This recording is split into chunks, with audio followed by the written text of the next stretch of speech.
THE GOLDEN MOUNTAIN There was once upon a time a merchant's son who squandered and wasted all his goods. To such a pass did he come at last that he had nothing to eat. So he seized a spade, went out into the market place, and began waiting to see if any one would hire him as a labourer. And behold, the merchant who was one in 700 came along that way in his gilded coach. All the day labourers saw him, and the whole lot of them immediately scattered in every direction and bid themselves in corners. The merchant's son alone of them all remained standing in the market place. "Do you want work, young man?" said the merchant who was one in 700. "Then take hire from me." "Right willingly. 'Twas for no other reason that I came to the market place." "And what wage do you require?"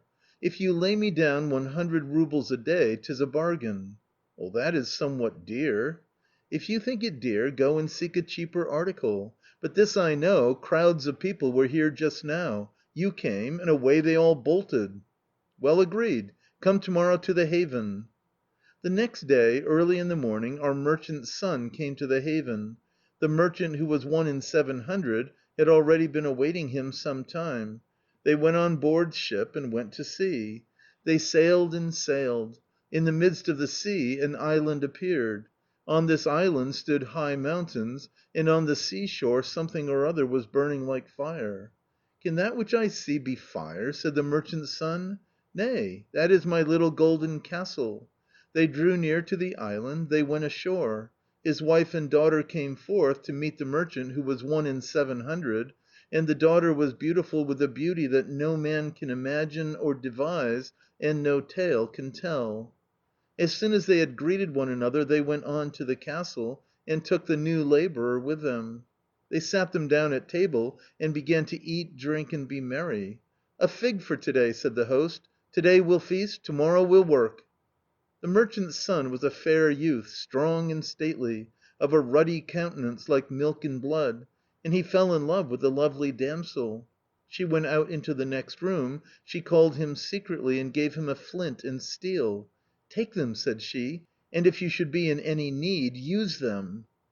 Next day the merchant who was one in 700 set out with his servant for the high golden mountain. They climbed and climbed, but they climbed not up to the top. They crawled and crawled, but they crawled not up to the top. "Well," said the merchant, "let's have a drink first of all." And the merchant handed him a sleeping potion. The labourer drank and fell asleep. The merchant drew out his knife, killed his wretched nag which he had brought with him, took out its entrails, put the young man into the horse's body, put the spade in too, sewed up the wound, and went and hid himself among the bushes. Suddenly there flew down a whole host of black iron-beaked ravens.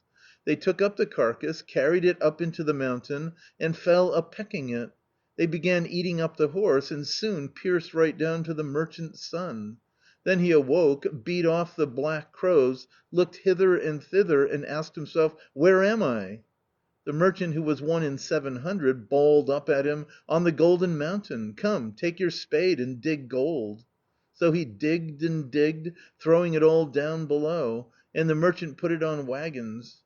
By evening he had filled 9 waggons. "That'll do," cried the merchant who was one in 700. "Thanks for your labour. Adieu." "But how about me?"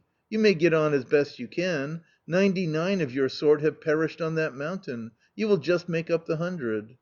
Thus spake the merchant and departed. "What's to be done now?" thought the merchant's son. "To get down from this mountain is quite impossible. I shall certainly starve to death." So there he stood on the mountain, and above him wheeled the black iron-beaked crows that plainly scented their prey.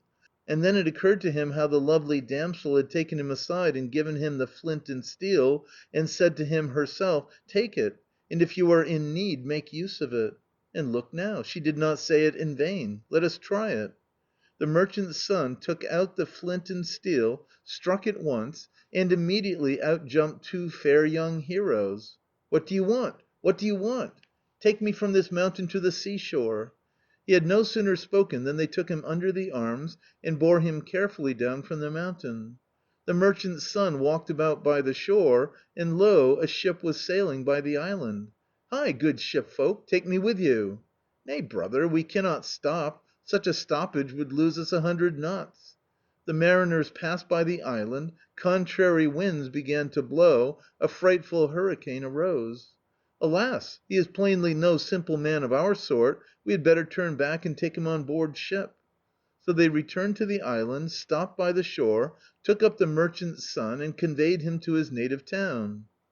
A long time and a little time passed by, and then the merchant's son took his spade and again went out into the market place to wait for some one to hire him. Again the merchant, who was one in 700, passed by in his gilded carriage. The day labourers saw him and scattered in every direction, and hid them in corners. The merchant's son was the sole solitary little one left.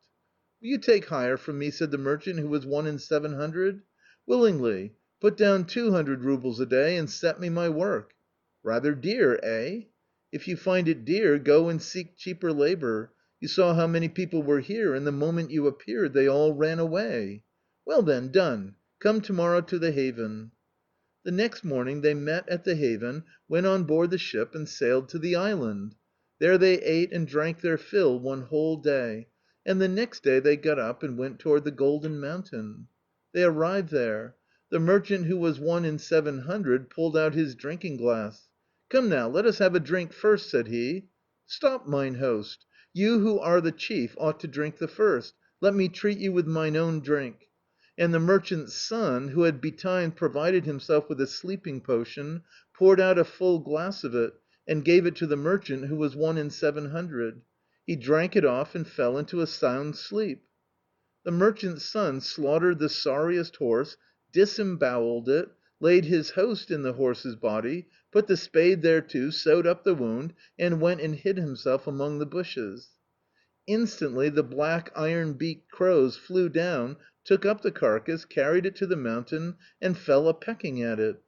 The merchant, who was one in 700, awoke and looked hither and thither. "Where am I?" he asked.